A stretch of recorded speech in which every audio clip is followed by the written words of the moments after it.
When was the last time you got really angry? Okay, here's the big question. Was that anger for the right reasons or for the wrong reasons? Let's talk about it in your morning cup of inspiration. Thanks for joining me. You know, there's good anger and bad anger, and I found some scripture that I wanted to share with you this morning because sometimes I think we lose sight of that. You know, in Proverbs, it tells us so much about being slow to anger and the foolishness of being angry.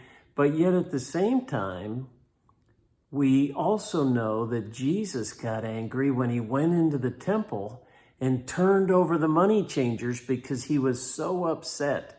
Many people call it righteous indignation. And sometimes I think we need to stop and reflect and realize that the right kind of anger, the righteous indignation of things that are being done in opposed to God's will is a good anger. It's okay. Listen to this story about King Saul, and it's back in 1 Samuel. He had just been appointed king. He had gone back, was plowing in the field, and he heard that there was a country that was threatening to come against the Israelites and destroy them. And so listen what it says in the 11th chapter, the 6th verse. It says, "Then the Spirit of God came mightily upon Saul, and he became very angry.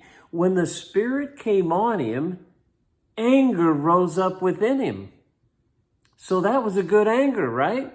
So then it goes on to say he was trying to get the people together so they could attack. And further down, it says, "And the Lord made the people afraid of Saul's anger."